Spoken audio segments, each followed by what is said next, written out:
AD 50년경 4명의 선교사가 유럽으로 향했습니다. 그들의 이름은 바울과 실루아노, 디모데, 그리고 사도행전을 기록한 누가였죠. 누가는 이 바울이 어떻게 데살로니카에 오게 되었으며 그리고 그 데살로니에 어떻게 교회가 세워졌는지를 사도행전 16장, 17장에서 말해요. 이 배경을 먼저 좀 이해할 필요가 있겠죠. 바울이 전도라 꿈을 꿨는데 마케도냐에서 누군가가 이렇게 와서 좀 도와달라고 손짓을 하죠. 이들이 반응했습니다. 그 부름에 응하니까 이것이 유럽 선교의 문이 열리게 된 계기였습니다. 지리상을 보면 북쪽의 에게해를 바다를 가로질러서 유럽의 첫 관문인 빌립보에 도착합니다. 이 빌립보란 도시는 샌앤토니오처럼 로마의 친한 군사 도시였죠. 그곳에서 복음을 전하는데 이 4명의 선교사들은 로마의 정신과 어긋나는 잘못된 종교를 퍼뜨린다는 이유 때문에 감옥에 들어가게 되고 심한 핍박과 매맞음이 있었죠. 그런데 사도행전은 굉장히 스릴 넘치게도 그 밤에 바울과 실라가 기도했을 때 감옥문이 열리고 정말 지진이 일어나면서 그들이 감옥에서 풀려났더라. 스릴 넘치는 강력한 성령의 역사였습니다.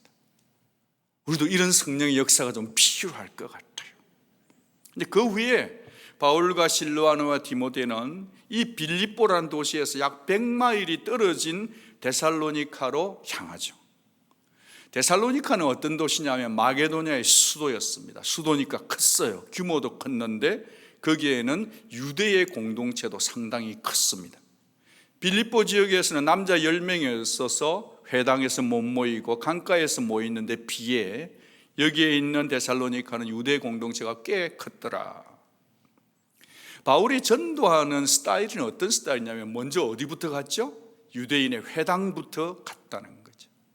유대인이 먼저 복음을 들어야 되겠다라고 하는 바램, 가치관, 믿음 때문이겠죠.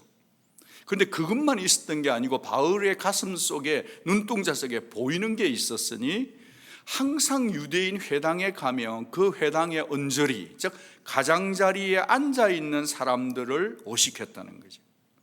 그들이 누구냐? 그들이 누굴까요? 헬라어로 보면 세보메노이 그렇게 되어 있습니다. 원래는 세보메논이라고 되어도 있는데요, 이 말을 이들을 풀 때 우리말로 풀어보면 하나님을 경외하는 자들이 거기에 앉아 있었다는 거예요. 이들이 누구냐? 사도행전 17장 4절에 보면 헬라인인데 경건한 사람들이었습니다. 이 세보메노이들은 분명히 유태인은 아니었는데 이방인이었는데 유대 종교의 매력을 느껴서 안식일마다 회당에 들어가서 야훼 하나님께 예배했을 뿐 아니라 하나님의 말씀을 자신의 삶에 어플라이, 적용하려고 했던 세보메노이들이 거기 있었음을 사도 바울이 정확하게 꿰뚫어 봤던 것입니다. 복음을 전했는데 말이죠, 정작 믿어야 될 유대인은 꿈쩍도 안 해. 예수 콧방귀 끼는데 이상하죠? 경건한 헬라인들이 예수를 믿더라 그러는 거죠. 이방인들이 하나님을 두려워하고 믿기 시작하더라 그런 말인 것이. 여기에 중요한 복음의 특성이 있네요. 복음은 민족을 초월하는 줄 믿으시기 바랍니다. 복음은 한국인만 사랑하는 게 아니고 모든 민족을 초월해서 이방인일지라도 누구라 할지라도 하나님은 모든 민족 속에 하나님으로 계시는 분임을 우리는 믿어야 할 것입니다. 그 세보메노이들 중에는 귀족의 부인들이 있었어요. 귀족의 부인들이, 그리고 고위 관직에 있었던 부인들이 있었다고 성경은 기록하고 있습니다. 그 당시 문화적으로 보면 로마의 황제인 시저가 주였습니다. 황제만 로드였습니다. 그런데 이 귀족의 부인들이 황제가 주가 아니라 예수 그리스도가 주요 주인이요 구세주라고 믿었다는 이 사실은 성령의 다이너마이트, 복음의 능력인 줄로 믿습니다. 이렇게 복음의 능력으로 탄생된 교회가 어느 교회다? 데살로니카 교회였다. 여러분, 이 정도 되는 교회를 세우려고 하면 목회를 얼마나 오래 했을까요? 바울이 이 데살로니가 교회를 목회를 얼마나 했습니까? 우리가 생각할 때 성경을 읽었으니까 우리는 꽤 상당한 기간을 목회했을 거라고 짐작할 수밖에 없어요. 왜냐하면 1장의 믿음을 보면 데살로니가 성도의 믿음의 수준이 아주 대단하다는 느낌을 거부할 수도 지울 수도 없기 때문입니다. 근데 진짜 얼마나 목회를 했을까요? 사도행전에 의하면 바울은 데살로니카에 있는 회당에 가서 3주 동안 말씀을 전했어요. 몇 주요? 30주가 아니고 3주예요. 3주. 그리고 난 다음에 그는 회당에서 쫓겨나 버렸어요. 그 후에는 어떻게 됐는가? 야손이라고 하는 지도자의 집에 들어가서 안식일과 주일에는 메시지를 전했지만 주중에는 일을 하면서 보냈다. 그래서 결국 주말 사역 3주 했다는 겁니다. 그런 상황 속에 유태인들이 워낙 이렇게 깡이 있게 말이죠, 폭력배들, 불량배들을 동원해 가지고 바울을 핍박했기 때문에 혹독한 시련을 겪으면서 쫓겨날 수밖에 없었어요. 나사렛 이단의 괴수다, 그리고 로마의 반역을 일으킨다는 죄까지 뒤집어 쓰면서 쫓겨날 수밖에 없었다. 누구 때문에? 유대인들이 도움을 청했던 불량배들 때문에 그렇다는 거예요. 그런데 베레아까지 갔는데 거기까지 따라오는 거예요, 유대인 불량배들이. 여러분, 이 추적이 얼마나 집요했던지 피맛을 난 하이에나처럼 그들은 따라왔다 그러는 거죠. 그러니까 이 정황을 살펴보면 바울이 데살로니카에서 목회를 했던 것은 아무리 길어도 채 3개월을 넘지 않았다는 것입니다. 말씀을 깊게 가르치기에는 시간이 턱없이 부족하고 짧았다, 그런 말이에요. 마치 우리 교회 주장로님 마음 같고 저희들 마음 같아요. 청년들이 워낙 인앤아웃이 많으니까 3개월 있다 가는 청년들에게 어떻게 복음을 전해야 될 것인가, 그런 불타는 가슴, 그런 짧은 시간이었다는 거죠. 이제 이렇게 된 다음에 바울은 떠날 수밖에 없었는데 바울의 입장과 데살로니가 성도들의 입장을 상상해 보기를 원합니다. 바울의 입장에 보면 그렇게 밤에 그 도시를 빠져나와도 도망치듯이 늘 그 데살로니가 성도가 마음에 걸렸을 거다. 이제 갓 그리스도를 믿은 어린 베이비 크리스천들인데 그들이 여전히 환난을 당하고 있고 예수 복음 때문에 핍박을 겪고 있다니까 얼마나 마음이 목회자로서 무거웠을까요? 자, 바울의 입장이 그랬다고 하면 데살로니가 성도들의 입장은 어땠을까요? 상상인데요, 성경에 없어요? 아니, 이 외래 종교 예수교를 믿기는 믿었는데 그것 믿고 나니까 털커덩 우리가 어려움에 빠졌다. 그리고 막 우리를 사랑한다 그러고 막 간을 내어줄 듯이 그렇게 우리를 사랑하던 그 선교사가 갑자기 핍박 좀 받는다고 그냥 도망쳐버렸다. 얼마나 불평할 수 있고 얼마나 섭섭이가 들어왔을까요? 그런 정황 속에서 바울은 데살로니가 성도들의 마음을 모르고 데살로니가 성도들은 바울의 마음을 모르는 상황 속에 티모티가 잠깐 갔다 와가지고 보고를 해주는데 그냥 마음이 눈 녹듯이 녹아내리는 거예요. 디모데가 데살로니가 교회 성도를 갔다 와가지고 하는 얘기가 이 어린 교회가 핍박을 잘 감당하고 있더라는 거예요. 마치 이 코비드 중에서도 우리 교회 성도들이 믿음이 토실토실 뗀실하게 굳세어지더라는 얘기를 들은 것과 같은 마음이었다는 거예요. 이 데살로니가 교회가 환난을 너끈히 이기고 있더라. 믿음에 굳게 서 있을 뿐 아니라 바울 당신을 존경하면서 그리워하고 있다는 얘기를 들었다는 거예요. 그래서 바울이 이 편지를 감사와 사랑을 담아서 서둘러서 썼다는 거예요. 어떻게 썼다고요?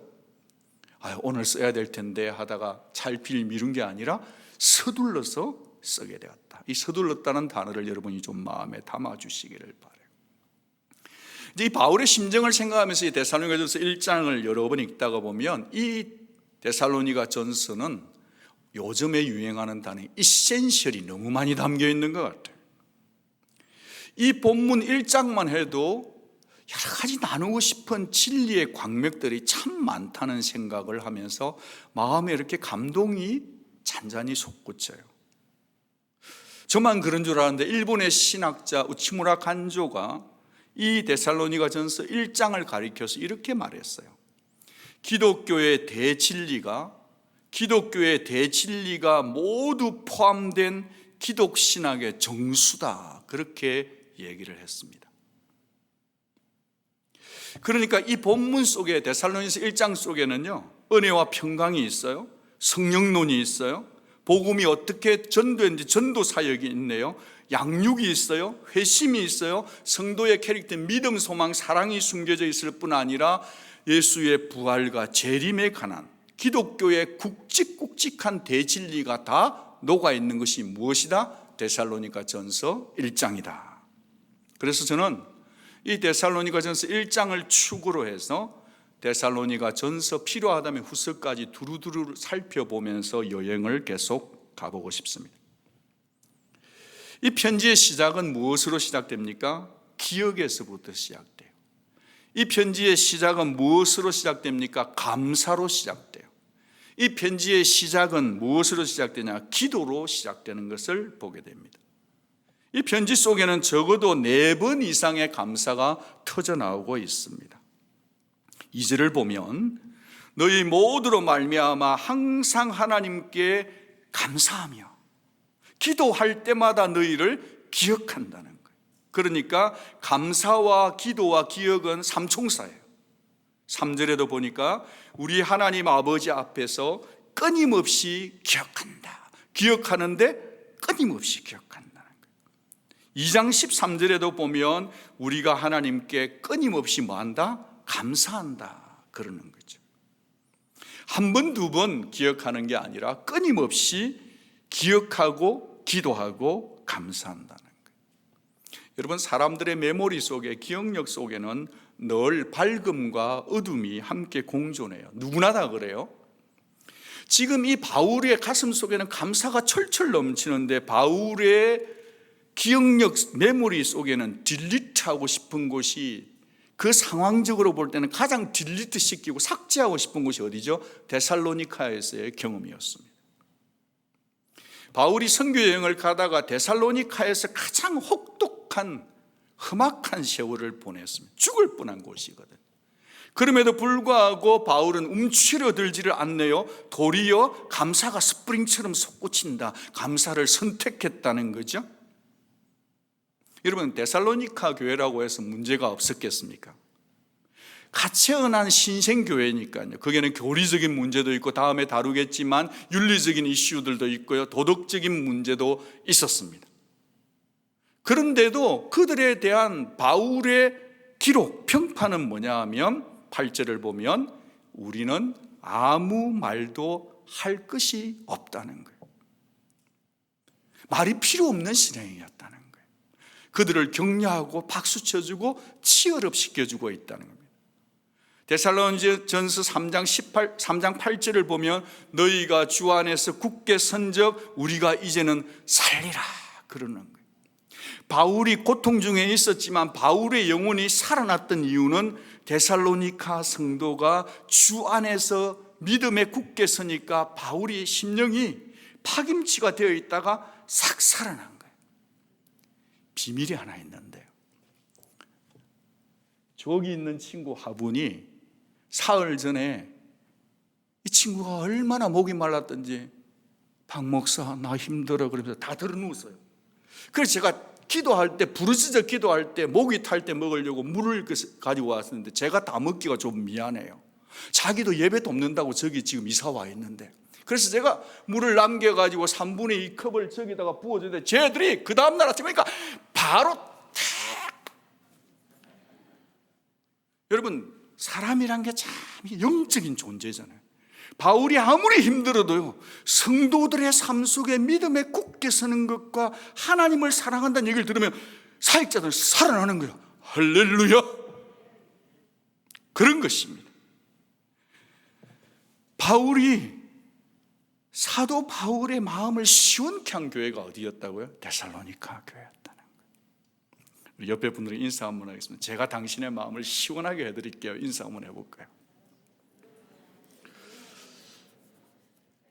여러분, 이런 편지를 받은 데살로니가 성도는 얼마나 마음이 콩닥콩닥 했을까요? 심쿵했을까요?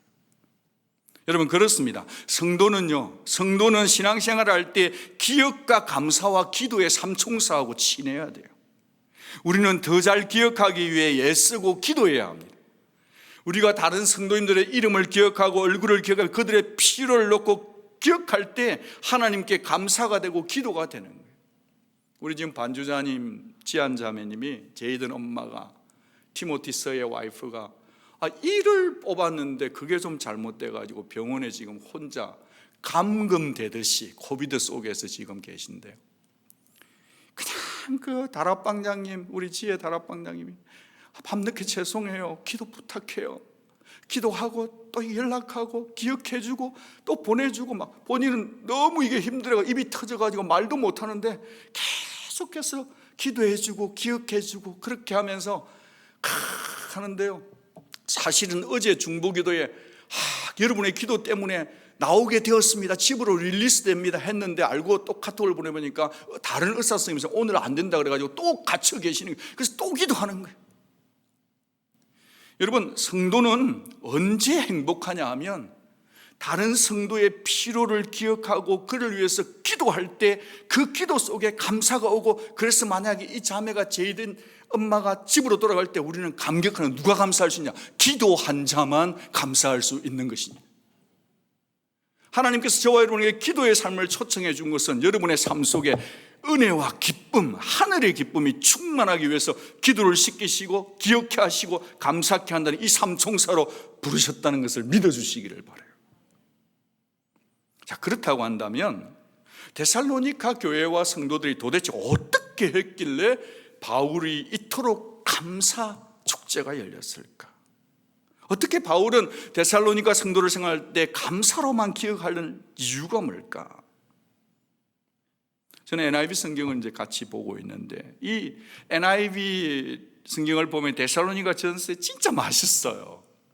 거기에서 by라고 하는 그 단어가 그렇게 많이 꽂혀 있어요. 제가 첫 번째 생각해 본 주제는 이겁니다. 바울이 왜 이렇게 감사하냐면 그들에게 드러난 생활에, 두드러지게 드러난 생활의 변화 때문이에요. 변화가 있다는, by faith, by love, by hope. 이제 갓 그리스도인이 된 그들에게 두드러진 삶의 변화가 나타났다는 거죠. 그들의 삶의 기준과 도덕적 기준을 바꾸기 시작한 거 아닙니까? 이렇게 예수님을 믿으면 반드시 변화되는 줄로 믿습니다, 여러분. 삶의 덕목 속에, 그들 속에 나타난 덕목을, 드러난 부분을 칭찬한 거죠. 우리 3절 말씀을 같이 한 번 더 읽어보겠습니다. 너의 믿음의 역사와 사랑의 수고와 우리 주 예수 그리스도에 대한 소망의 인내를 우리의 아버지, 하나님 아버지 앞에서 끊임없이 기억하매니. 믿음, 사랑, 소망, 구원받은 자의 가장 큰 특성이에요. 이 말들은 되게 추상적입니다. 믿음, 사랑, 소망. 그런데요, 이 믿음, 소망, 사랑은 굉장히 구체적이고 프랙티컬하고 퍼스널하고 실제적이었다는 거예요. 믿음은 역사해야 돼요. 믿음은 역사로 나타나야 돼요. 여러분, 사랑은 반드시 수고해야 돼요. 사랑은 뭐 해야 돼요? 수고해야 돼요. 소망은 뭐 해야 돼요? 인내하고 참아야 되는 거예요. 여러분, 근데 우리 한번 상상해 봐요. 그들이 지금 설교 3번 정도밖에 못 들은 거예요. 초신자들이에요. 여러분, 그들 속에 믿음의 역사, 사랑의 수고, 소망의 인내가 너무 엄청나서 바울의 감사가 터졌을까? 예, 그럴 수도 있겠죠. 그런데 저는 이렇게 상상해 봐요. 바울이 있을 때보다도 떠나왔을 때, 복음의 씨앗을 뿌렸는데 그 씨앗 속에서 성도들 한 사람 한 사람이 그 어린 첫 믿음을 가지고 붙들고 불이 꺼지지 않도록 보호해 가듯이 말이죠. 그 어려운 환난을, 신앙을 붙들고 이겨내고 있는 그 한 사람 한 사람을 생각할 때 그들이 그 적은 믿음을 가지고 그 환경을 버텨내는 걸 생각하니까 바울의 가슴이 어떻다? 짠했다는 거예요. 그러니까 감격하는 거예요. 여러분, 우리를 바라보시는 하나님의 마음도 그런 줄로 믿습니다. 하나님께서 요즘 얼마나 참 우리를 애틋하게, 우리를 고맙게, 우리를 아껴주는지 제가 전화는 안 받아보지만 저는 충분히 상상해요. 세상에 하나님 태어나신 적 없으시지? 아니, 하나님 지금 2000년 역사 가운데 성도들이 이렇게 얼굴을 못 알아보는데 자기 얼굴을 알아볼 때만 오는 게 아니고 못 알아보는 마스크 쓰고 다 와서 앉아있으니 하나님이 얼마나 기쁘실까요? 동의되시면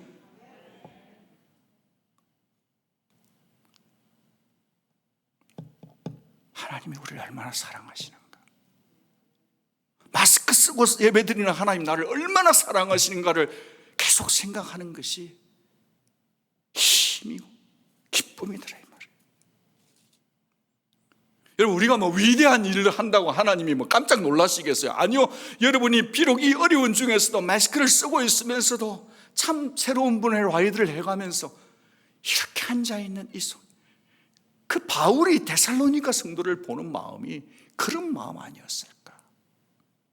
자, 그렇다고 한다면 믿음의 역사가 뭔지 한번 볼게요. 공동 번역에서는 믿음의 역사를 믿음의 활동이라 하네요. 새 번역에서는 믿음의 행위라고 합니다. NIV에서는 work produced by faith라 하고 킹 제임스 버전에서는 work of faith 이렇게 되어 있어요. of faith. 믿음의 역사란 뭐냐? 믿음의 역사란 내적인 믿음으로 인해 외적으로 드러나는 행위를 말하는 거예요. 믿음의 역사는 내적인 믿음 때문에 외적으로 드러나는 행위를 말한다는 거예요. 바꾸어 말하면 내 모든 행동의 근거를 믿음에 둔다는 거죠. 여러분, 그런데 이 믿음이란 게 실상은 속에서 나오는 거잖아요. 근데 이게 내 속에서 나올 수 있는 건 아니에요. 믿음의 역사는 내 속에서 나오는 게 아니라 하나님으로부터 나오는 것입니다. 믿음의 역사는 하나님의 말씀으로부터 나오는 것입니다. 우리가 오해하면 안 돼요. 믿음의 역사 하나님이 다 하시면 나는 그럼 안 해도 되겠네, 아니라는 거예요. 절대로. 여러분, 우리 속에 심겨진 하나님의 말씀의 씨앗과 복음의 씨앗, 하나님의 말씀이 정확하게 심겨지면 성도는 말이죠, 선물로 받은 믿음을 딱 받게 되면 성도는 반드시 삶 속에서 저 사람은 예수 믿는 사람이구나 하는 믿음의 열매가 외적으로 드러나야 될 수밖에 없는 줄로 믿습니다. 반드시 드러나게 되는 거예요. 제 둘째 딸아이가 요즘 취미가 씨앗을 심어가지고 거기다가 이 라이트를 주면 그게 이렇게 식물들이 자라는 것을 취미를 해요. 플랜트 키우는 것을. 어느 날 가보니까 아빠, 자, 여기다 씨앗을 심으라는데 아무것도 없어요. 몇 주 뒤에 갔는데 아빠, 곧 나올 거래. 아무것도 안 나와. 근데요, 세상에 2, 3주 뒤에 가보니까 그 조그마한 구멍 속에서요, 이 전기, 태양도 아니고 이 전기 라이트를 받아가지고 자랐는데 얘들이 이만하게 자랐어요. 깜짝 놀랐어요. 왜 그럴까요? 씨 속에 생명이 있기 때문에. 하나님 말씀이 우리 속에 심겨지면, 복음이 심겨지면 성도의 삶 속에는 시간은 좀 걸리겠지만 반드시 외적으로 성령의 열매, 우리의 삶의 열매가 자라나는 줄로 믿습니다. 왜요? 말씀이 생명이니까.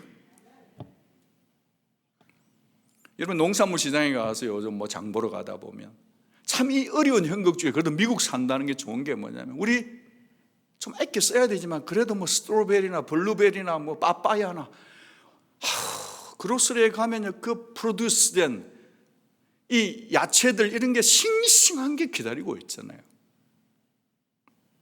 여러분, 마치 농산물이 프로듀스되어 생산돼서 그로스리에 계속 쌓이는 것처럼 말이죠. 성도는 믿음의 삶 속에서 이게 매일 우리의 삶의 열매가 나타나야 되는 줄로 믿습니다. 여러분, 데살로니가 성도들은 과거에 폭동이 일어날 때 바울이 도망자로 쫓겨가는 것을 보았던 사람 아닙니까?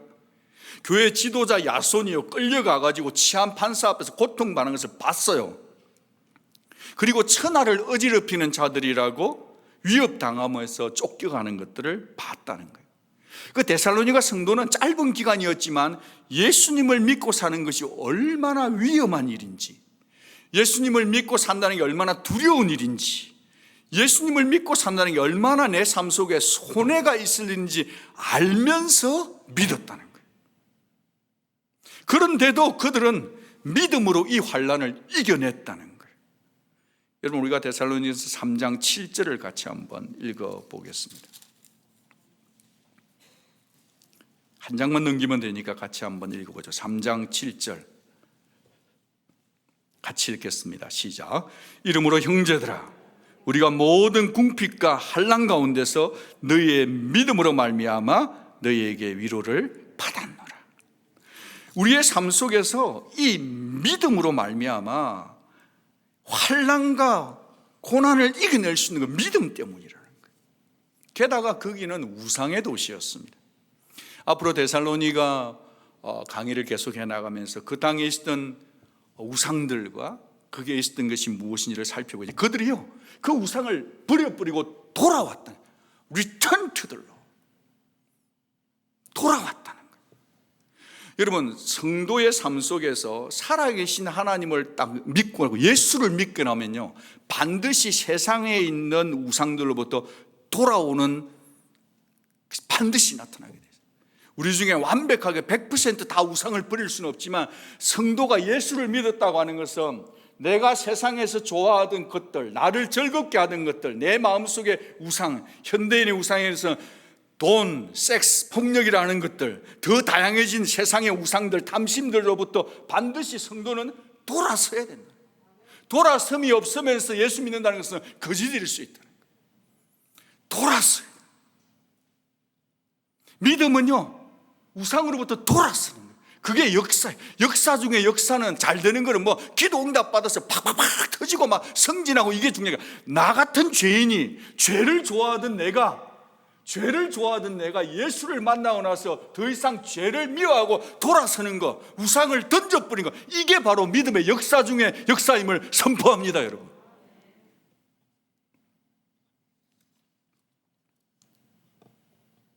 우리 온누리 성도님들 가운데는 이 코비드 중에 세상에 있는 우상으로부터 돌아서는 믿음의 역사들이 순간순간 나타나기를 주의 이름으로 축복합니다. 두 번째는 사랑의 수고인데, 발러. 이 수고라는 헬라어 코포스는요, 뜻이 세 가지는 자른다, 채찍으로 때린다, 세 번째는 애쓰다라는 단어예요. 자르고 채찍으로 때리고 애쓰는 게 코포스, 수고라는 뜻입니다. 영어에서는 레이브데이 하는 것처럼, 수고는 그런데 단순한 노동을 말하는 게 아니죠. 이건 뭐냐면 사랑으로 촉진되는 노동인 거예요. 사랑에 의해서 촉발되는 노동이에요. 여러분, 잡으면 쓰세요. 졸지 말고. 죄송해요, 이렇게 안 하려고 했는데 참 큰일이에요. 수고는 뭐냐면 사랑으로 촉진되는 노동이에요. 노동. 요즘 교회의 문제는 뭐냐면 편하게 이렇게 사니까 성경을 좀 성경에 쓰세요. 주보안에 이렇게 기록할 수 있는 거 어떨까 좀 쓰고 다녀도 괜찮아요. 그런데 예배 시간에는 자면 안 됩니다. 그럼 여러분 영혼 손해예요. 여러분, 다 아는 것처럼 교회 오지 마십시오. 그 교만이에요. 적어야 돼요. 마음의 노트에 적어야 돼요. 지금 우리는 굉장히 어려운 시기를 살고 있어요.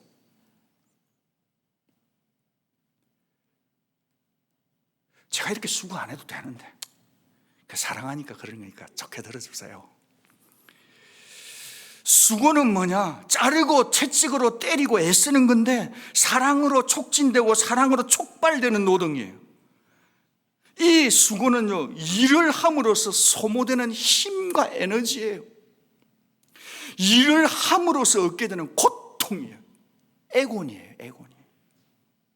마치 펌프질을 하는데 말이죠, 펌프질 그 자체가 노동이겠죠.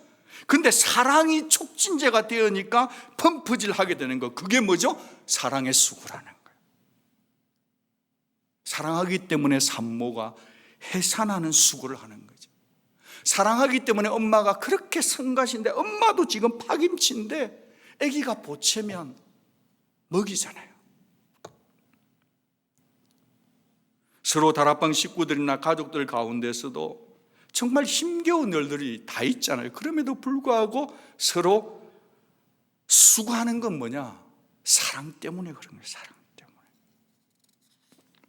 이 사랑의 제일 밑바탕에 가보면 뭐가 있냐 하면 거기에는 십자가 희생적 사랑이 있는 거예요. 그들에게는 고통이 수반될지라도 그리스도의 희생을 기꺼이 본받으려고 하는, 희생하려는 성숙한 마음이 있었다는 거예요.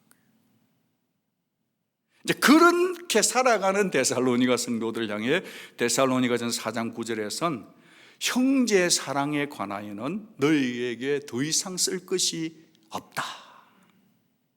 더 이상 코멘트할 게 없다는 거예요. 왜냐하면 말씀을 받은 그대로 너무도 잘 실천하고 있었기 때문인 거죠. 그렇게 핍박을 받고 있어요. 그래서 로마의 도시에서 짭을 잃어버리고 극한 가난 속에 들어왔는데, 그 가난한 교회가 예루살렘 교회에 흉년이 났을 때 사랑의 구제연금을 보냈는데요, 풍성한 중에 보낸 게 아니라 극심한 가난 중에도 연보를 보냈다.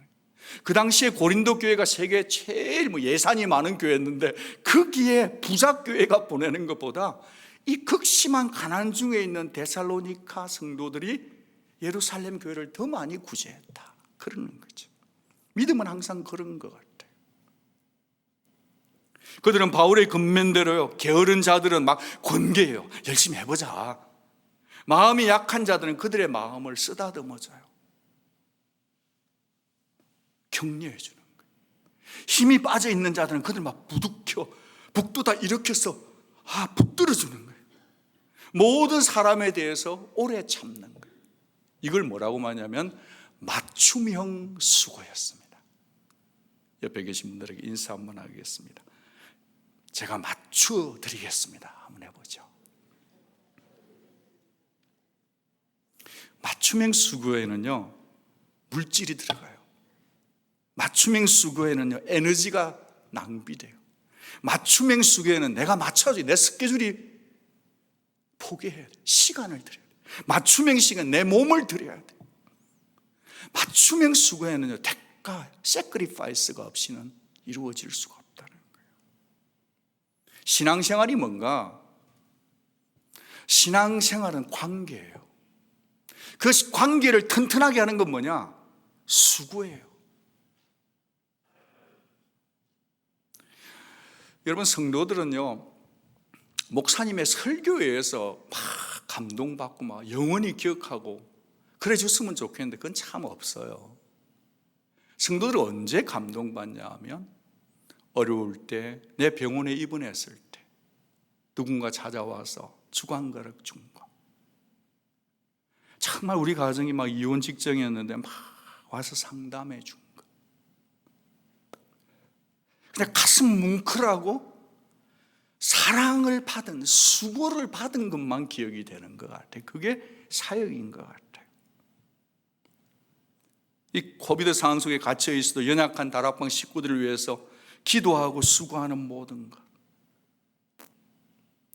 사랑은 수고예요. 지난주에 우리 전태일 다락방장님이 막 전화를 해서 제게 막 울었어요. 저는 자기가 요즘 너무 좀 환자들을 많이 보고 이러니까 힘들어서 그런가 했는데, 목사님 어떡하냐고 이거.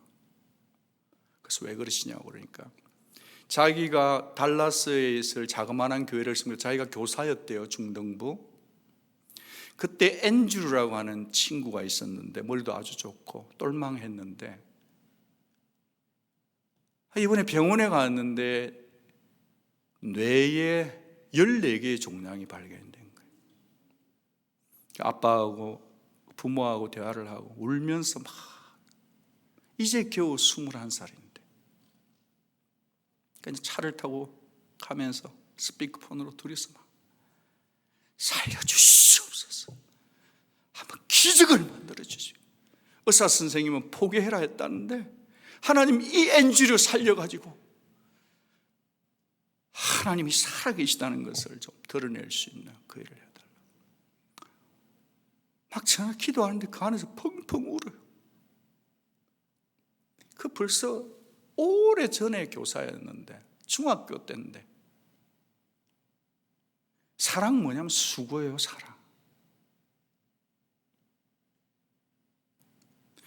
소망의 인내는 뭐냐 하면 바울이 고린도전서를 썼을 때는 믿음, 소망, 사랑으로 얘기했습니다. 고린도 교회에 사랑의 무질서가 있었기 때문에.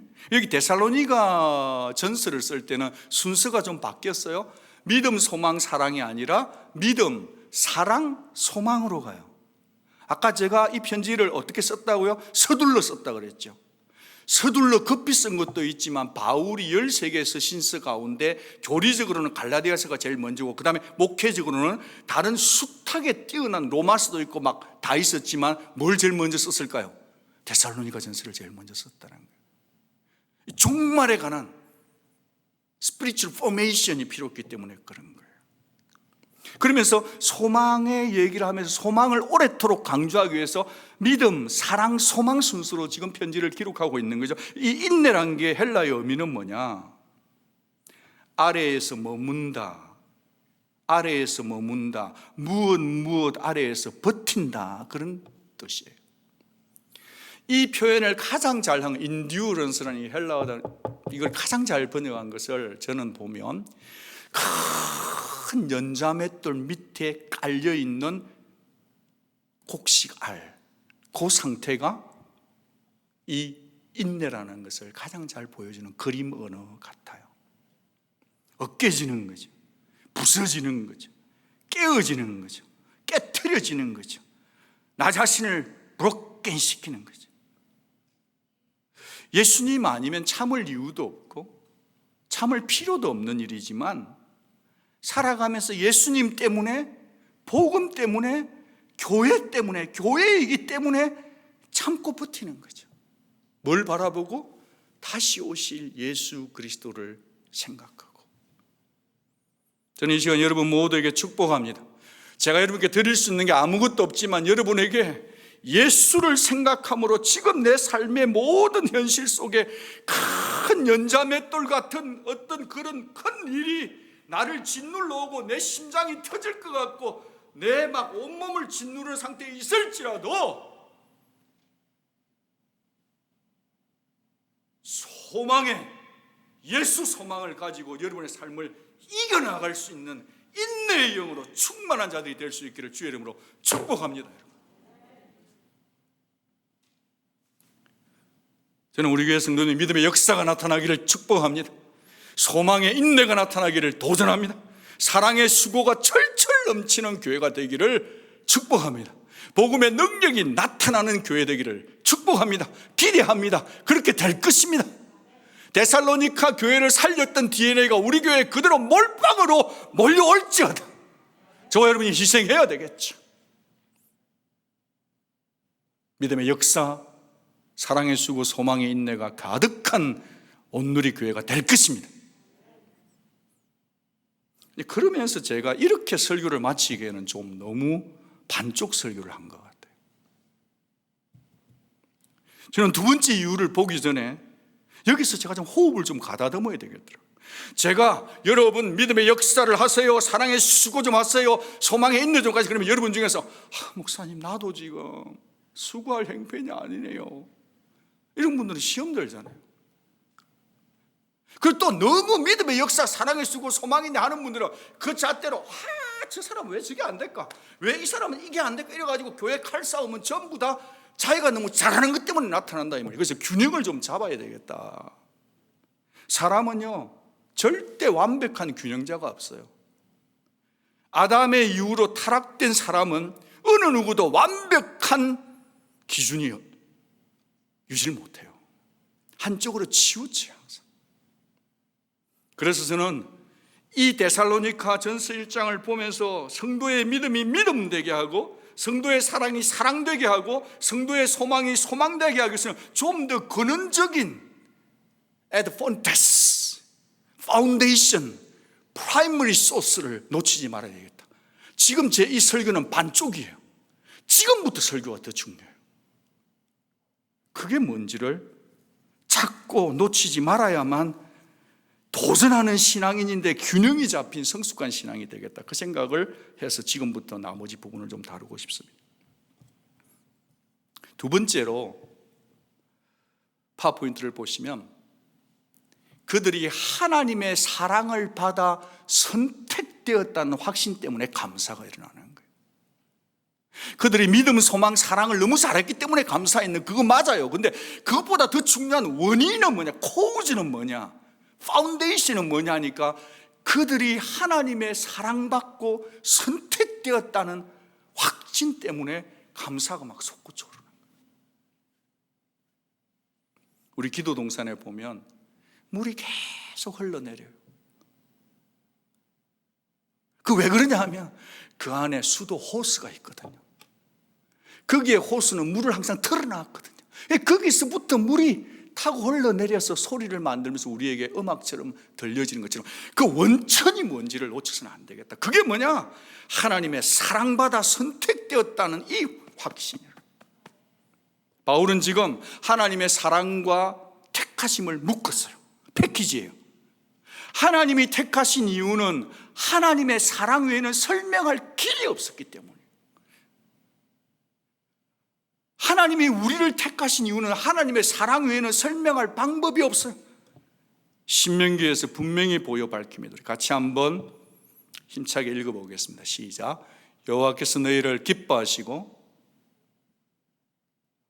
읽고 계십니까? 같이 한 번만. 안 보이세요? 제가 읽겠습니다. 그럴 때 제가 좀 쉬어야 되는가 봐요. 여호와께서 너희를 기뻐하시고 너희를 택하심은 너희가 다른 민족보다 수요가 많기 때문이 아니다. 여호와께서 너희를 기뻐하시고 택한 것은 너희가 다른 민족보다 수요가 많기 때문이 아니라 너희가 오히려 모든 민족 중에 가장 적기 때문이다. 여호와께서 다만 너희를 사랑하심으로 말미암아 그렇게 되어져 있습니다. 여러분, 이 말씀을 잘 곱씹어 보면 데살로니가 성도도 마찬가지고 우리도 마찬가지인데, 하나님이 데살로니가 성도를 사랑스럽기 때문에 사랑한 게 아니라, 사랑할 만한 건덕지가 있어 사랑한 게 아니라, 저와 여러분을 선택할 때도 얘는 좀 잘하니까 선택해 준 게 아니라 그냥 사랑하기로 작정하셨기 때문에 선택해 주셨다는 거예요. 사랑했기 때문에 우리를 택했고, 택했기 때문에 우리를 사랑하는 거죠. 그분의 택하심이 바로 하나님의 은혜의 부르심입니다. 그 증거가 누구냐니까 사도 바울 자신이에요. 사실 사도 바울은 자기가 사랑받을 자격이 있었어요? 없었어요? 없었어요. 택함 받을 수 있는 자격이 있었어요? 없었어요. 그러니까 가슴이 벅찬 거죠. 자기가 하나님 사랑한다는 그 이유 때문에 그냥 예수 믿는 사람을 잡아 죽였잖아요. 그러니까 바울의 가슴 속에는 머리부터 발끝까지 어디를 찔러도 은혜 아니면 서지 못하네 했어요. 오늘 적용 찬송을 은혜 아니면 서지 못하네, 그 찬송을 한번 불러보고 싶은 거죠. 어거스틴이 성도가 누구인지 무엇인지에 대해서 얘기를 했습니다. 성도는 하나님의 은혜가 머리끝부터 발끝까지 가득 찬 사람이 성도라 했죠. 나 같은 죄인, 바울이 말해 나 같은 죄인까지 택하신 하나님이 여러분 데살로니가 성도를 사랑하시고 택했다고 얘기하는 거죠. 바울이 오늘 여기 와서 다시 설교하면 나 같은 죄인을 사랑하신 하나님께서 오늘 여기 예배의 자리에 있는 저와 여러분 모두를 사랑하시고 선택하셨다고 선포하는 거죠. 의문이 하나 있어요. 하나님이 선택했다는 건 본질적으로 하나님의 소관인데, 하나님만 아는데 어떻게 당신이 감히 그런 얘기를, 택함받았다, 사랑받았다, 그런 얘기를 안다고 얘기할 수 있습니까? 라고 질문해 볼 수 있지 않겠어요? 그 질문에 대한 답은 이것입니다. 성령님이 역사하고 계시기 때문에. 여러분, 먼저는 성령의 일하심이 복음 전도자들 속에 내적인 능력과 확신으로 드러났고요, 또 하나는 복음을 들은 그 데살로니가 성도들 가슴 속에 믿음, 사랑, 소망을 만들어내는데 자기의 노력으로 만들어낸 게 아니라 누구에 의해서? By the Holy Spirit. 그 말씀을 보면 In the midst of the severe suffering 그러거든요. 극심한 환난 중에 있는데 그 속에 조의가 생기고 믿음이 생기고 사랑이 생기고 누구에 의해 됐다? By the Holy Spirit. 저는 이 데살로니가전서를 계속 읽을 때마다 삼위일체 하나님이 너무 또렷이 보이는 것 같아요. 하나님 아버지, 아들 예수님, 성령 하나님, 이 세 인격이 우리의 구원과 삶에 있어서 간섭한다는 거예요. 혹시라도 이번 다음 주나 그 다음 주 교회 오지 못한 분을 위해서 얘기할게요. 예수 믿는 자는 거룩해야 돼요. 하나님의 성령이 무섭도록 질투해요. 죄짓고 음란한 거 보고 땅의 거 보고 있으면 하나님 싫어하시는데 그게 사람을 부리는 게 아니라 성령을 부리는 거라고 얘기해요. 이 세상이 시작되기 전에 하나님이 그리스도 안에서 여러분을 택하셨습니다. 아들 예수님은 저와 여러분을 사랑의 십자가에 죽으셨습니다. 이 사실을 듣고 믿을 때 저와 여러분은 구원받은 줄로 믿습니다. 성령께서 저와 여러분이 끊임없이 하나님의 자녀요 그리스도의 신부인 것을 알려주고 계십니다. 성령님은 계속적으로 믿음의 역사, 사랑의 수고, 소망의 인내를 만들어내는 주체 중에 주체라는 것을 믿으시기 바라요. 바울이 우리의 정체성을 지금 터치하는 거예요. 이 정체성이 성도의 삶의 방향을 결정해요. 여러분 오해 없이 들어주십시오. 성도님들이 그렇게 막 대단한 지식이 없어도 괜찮습니다. 말씀 많이 배우면 좋습니다.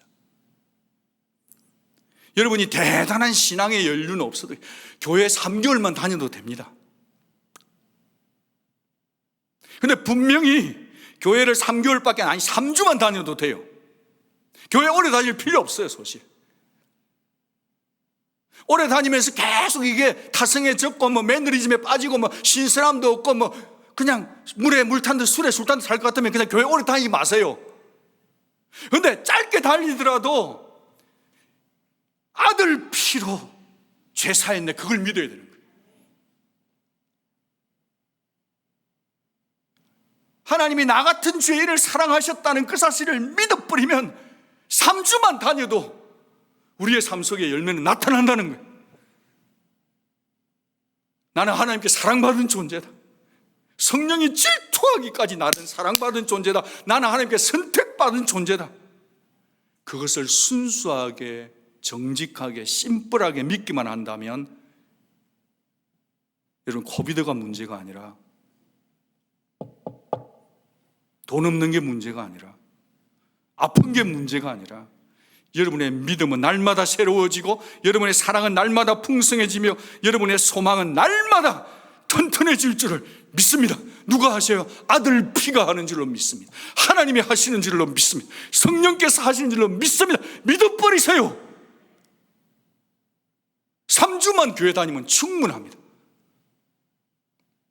기도하겠습니다.